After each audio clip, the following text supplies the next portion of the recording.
à 60 ans après, avec tout ce qui a été dit, avec tout ce qui est sorti, avec un livre, le livre, vous me disiez tout à l'heure qu'il est sorti à combien de millions d'exemplaires? Je crois que c'est à peu près 17 millions. 17 millions d'exemplaires. Et puis une quinzaine ou une vingtaine de langues étrangères. Avec tout ce qui a été dit, on peut encore redire des choses 60 ans après, avec encore des images inédites. Et Charles me disait en aparté là, que dans vos tiroirs, il y a encore, là, il y a 26 minutes qui sont produites, mais vous avez encore des images éventuellement à montrer. Oui, mais enfin, l'essentiel est là. Puis, le film a été très bien monté par les amis Edric, si je comprends bien. Au moment où il manque quelque chose, il y a une image fixe qui remet les choses à leur place. Et puis alors, le dialogue que je croyais se passer comme ça entre amis au chalet à Saint-Nicolas-de-Léros a servi d'explication à ce qui ne figure pas dans le film. Si bien que vous avez eu un spectacle moins décevant que je ne le craignais. Alors, vous avez eu le maximum de ce qu'on pouvait tirer de ce film, que j'ai revu avec plaisir, parce que finalement, il y a longtemps que je ne l'avais pas vu. Alors, Bernard Muller, donc c'est vous qui avez fait le journaliste, je le disais tout à l'heure. Vous avez regardé les images, vous vous êtes construit votre scénario et vous êtes venu à Saint-Nicolas-de-Véros. Et je disais tout à l'heure en plaisantant, mais ce n'était pas une plaisanterie, que Saint-Nicolas-de-Véros, Francis de Noyelles, ça conserve bien, hein, si j'en crois, si je vous vois aujourd'hui à 94 ans. Oui, c'est la montagne conserve, oui, oui. À vrai dire, si j'ai atteint cet âge, parce que c'est un peu au hasard, j'ai des parents qui m'ont fait attention de bien nourrir l'enfant. J'ai eu une vie sportive sans excès, modérément, j'ai tout fait modérément, jamais fait d'excès en rien. J'ai bu, j'ai fumé pendant 50 ans et c'est heureusement, depuis que j'ai cessé de fumer, je marche quand même beaucoup mieux. Je recommande à tous les gens de cesser de fumer sans attendre d'avoir fumé pendant 50 ans. Alors Bernard, donc c'est vous qui avez construit ce scénario, ces questions et tout. Donc justement la même question qu'à Francis, avec autant de choses qui ont été dites sur cette ascension mythique, sur ce retour mythique, sur la une de Paris Match, tous les journaux ont titré sur cette ascension. Il y avait encore des questions à poser. Oui, c'est vrai, mais bon, je crois que ce qui était intéressant, c'était voir un petit peu comment... on ne parle pas forcément de la manière dont l'expédition avait été amenée, pensée, etc. Voilà, c'est ce qui m'a intéressé plus particulièrement, hein, le fait de voir aussi un peu comment l'équipe s'est formée, etc., etc.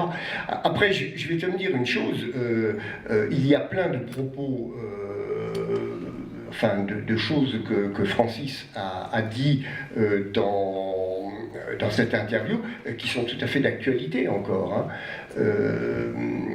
Bon, la manière, enfin, je constate tout de même que, alors, il y a des choses qui m'amusent beaucoup. Par exemple, l'équipe, il y a d'un côté les guides, de l'autre côté les amateurs.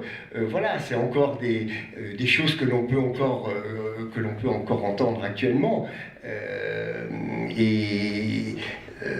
Pareil, dans la découverte du Népal, on arrive... Enfin, moi j'ai vécu début des années 80 des scènes qui ressemblaient étrangement à ce qu'ils ont vécu 30 ans auparavant, en 1950. C'est intéressant, il y a un propos que Francis tient sur les Sherpas, et vous travaillez beaucoup avec les Sherpas. Le métier de Sherpa, notamment en 60 ans, a considérablement évolué. Aujourd'hui, les Sherpas sont presque des guides. Francis, oui. Parce que nous avons, entre les deux, entre Annapurna, et il s'est passé 30 ans, et pour que ce soit à Katmandou comme ambassadeur, nous avons formé des guides, et il y a une fondation qui s'appelle la Fondation Pelé-Villard, quelque chose comme ça, qui, je suis allé leur rendre visite à cette école où ils formaient des Sherpas aux techniques de montagne qu'ils ne connaissaient pas.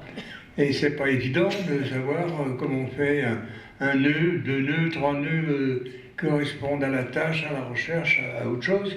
Et ça a été très utile. Et je crois qu'un certain nombre de Sherpas sont devenus, j'allais dire, chefs d'expédition.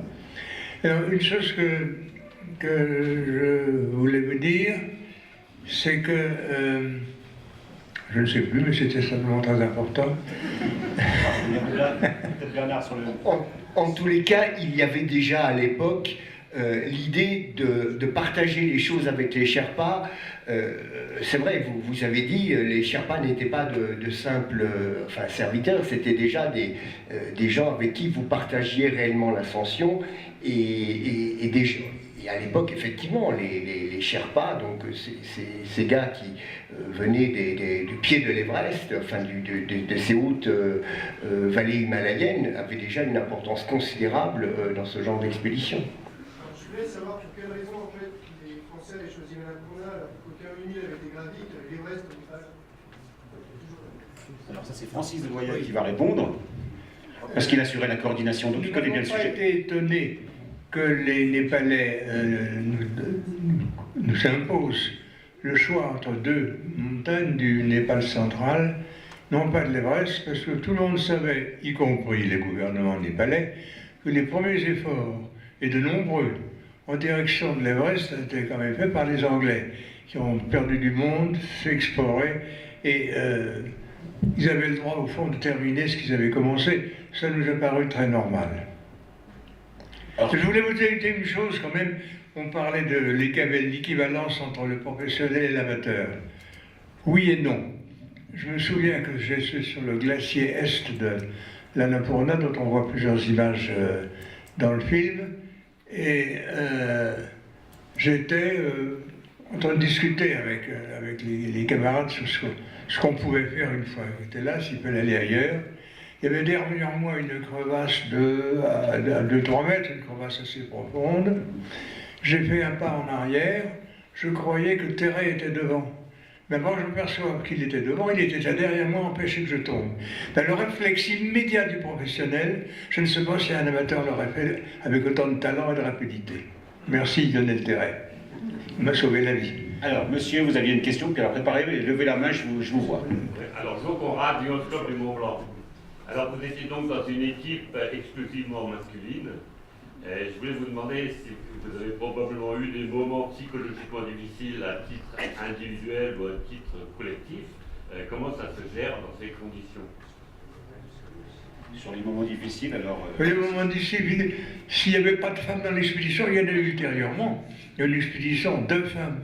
Maintenant qu'il a failli y avoir un incident entre l'un des 9 et quelqu'un du pays qui croyait qu'on faisait la cour à sa fille, personne n'en a jamais parlé et ça valait mieux. Mais enfin, vous savez, quand on est là à travailler, à se fatiguer, à monter, on n'a pas le temps de penser au manque de femmes.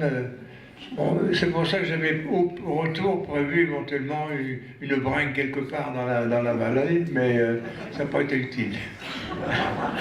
Pour un sujet moins frivole, vous avez dit tout à l'heure, très bien dans l'émission de radio tout à l'heure, qu'il y avait un enjeu important, il faut resituer le contexte, c'était après la guerre, et vous aviez quand même une obligation presque de réussir. Donc est-ce que vous aviez conscience en montant qu'il y avait cette pression forte sur vos épaules? Oui, bien sûr. D'abord, c'était très honorable de faire partie d'une équipe considérée comme les meilleurs alpinistes, organisée par une remarquable équipe à Paris, qui est arrivée à non seulement trouver quelques millions de subventions, mais des cadeaux, des dons de sociétés extrêmement variables et nombreuses. Je crois que les deux tiers de l'argent que nous avions venaient des caisses privées et des donations. Ça coûte quand même cher, même si nous n'avons rien pris d'extraordinaire. Une question sur le choix de la personne qui allait avec Herzog au sommet, ça a été Lachenal.